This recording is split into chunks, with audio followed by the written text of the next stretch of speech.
Good evening. Welcome to Truth Seekers. My name is Mike Fishkin. Seated next to me is Jay Saylor. It is June 28th, 2008 in Portland, and everywhere else on the, well, not everywhere else on the planet, but on this side of the planet.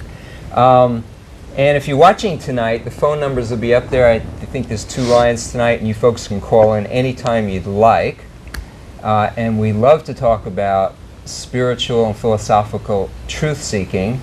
We really want to talk to people who are sincerely seeking for philosophic, spiritual answers to questions, and that's what this program is about. Not that we know everything, we don't, but we know the most important things, we think. And we're going to show a film on The Secret. How many of you may have bought the book The Secret, the DVD, seen the movie? I know it was well over 40 million people between the books and the DVDs, and wow. No, I take that back. I take it's that like back. 10 million, wasn't it? I take that back. Yeah, it was over 10 million. Correct. It was the 40 number came in. It was when they made. We're going to show an analysis of what they teach in this film, and when they made this analysis, it had been 40 straight weeks on the bestseller list for the New York Times bestseller list. And that's an incredible number in itself. Yeah, The Secret, and there's a lot of tricky deception in the movie, and you know, I think most of you will pick it up as we talk about it. You know, these key things. Unless you think you're God, if you are convinced that you are God, then this movie is going to be right up your alley, because it's based on the law of attraction, which says that whatever you think, negative or positive, you're going to bring to you. You create your entire reality. So no matter what you want to be, it's kind of like, how many of you watch American Idol? You know, you get some of those people auditioning and they think they're great singers. Well, all of them could win multi-million-dollar recording contracts according to the law of attraction if they just think about it and believe it and work at it, and they'll all get them. You know, get those contracts. And I don't think that's the truth. So we've got a 5.5-minute clip.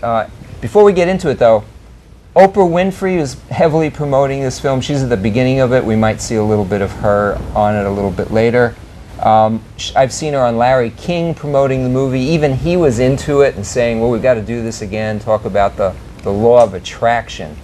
Again, the law of attraction, Oprah has been into working with people that are teaching that we are gods, you know, that we need to realize our godhood, and that we can be equal to Jesus Christ, that he came to show us that we can be identical to him, a Christ consciousness. And of course he prophesied there'd be many in the latter days coming and saying, I am Christ, or Christ consciousness.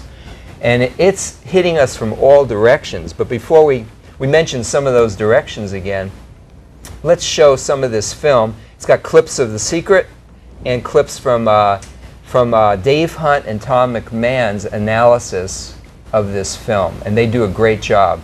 And they're with the Berean Call. So gentlemen, let's run that first 5.5-minute section of film, and we'll see you guys in about 5.5 minutes. You are the author. You write the story. The pen is in your hand, and the outcome is whatever you choose. The beautiful thing about the law of attraction is that you can begin where you are, and you can begin to think, real thinking, and you can begin to generate within yourself a feeling tone of harmony and happiness. The law will begin to respond to that. So now you start to have different beliefs, like there is more than enough in the universe. Or you have the belief that everything goes right for me. Or you have the belief that I'm not getting older, I'm getting younger. We can create it the way we want it by using the law of attraction. And you can break yourself free from your hereditary patterns, cultural codes, social beliefs, and prove once and for all that the power within you is greater than the power that's in the world. Dave, honestly, how many people do you know who are getting younger day after day by practicing some kind of believing that they're getting younger? Tom, my wife and I just turned 81. I more recently than she. And we do, you could set up a camera. You guys could bring the camera in there. I think we could have a comedy show because she's a bit hard of hearing and I'm kind of a mush mouth and we really get confused in our conversations. But one of the things we do agree on, wouldn't it be better if we could, instead of the next birthday is going to be 1 year older, why can't we start turning them back? And now we know that, what do they call that, the second childhood or something like that. That's not thinking exactly straight. But that's actually very much like what they're telling us to do here. Whether you can or you can't, you are right tight. Are there any limits to this? Absolutely not. We are unlimited beings. We have no ceiling. The capabilities and the talents and the gifts and the power that is within every single individual on this planet is unlimited. There is no blackboard in the sky on which God has written your purpose, your mission in life. There's no blackboard in the sky that says Neil Donald Walsh, a handsome guy who lived in the first part of the 21st century, who, colon, then there's a blank, you know, and all I have to do to really understand what I'm doing here, why I'm here, is to find that blackboard and find out what God really has in mind for me. But the blackboard doesn't exist. So your purpose is what you say it is. Your mission is the mission you give yourself.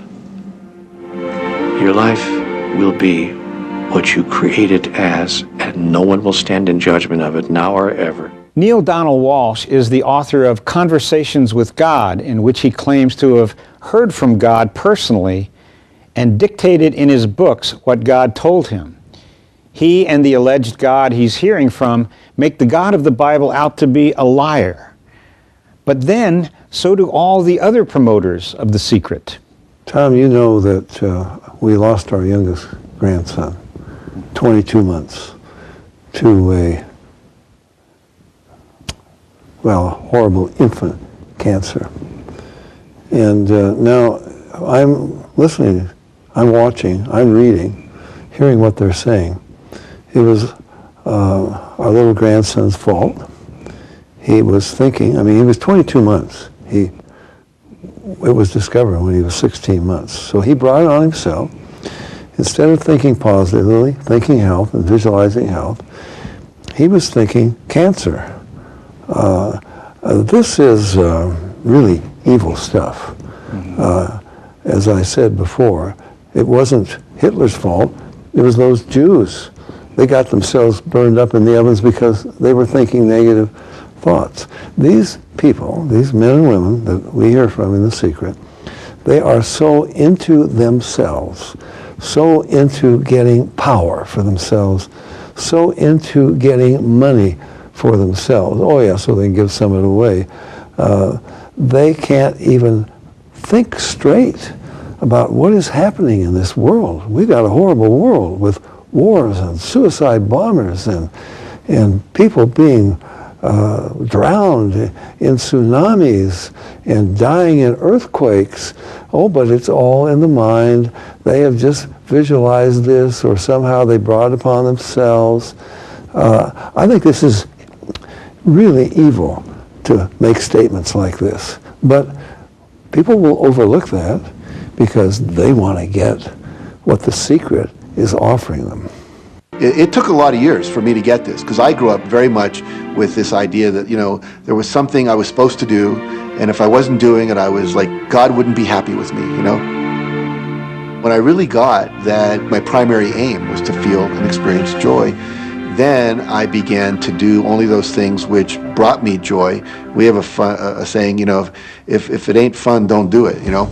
Joy, love, freedom, happiness, laughter. That's what it is. And if you've just experienced joy sitting there and meditating for an hour, by golly, do that.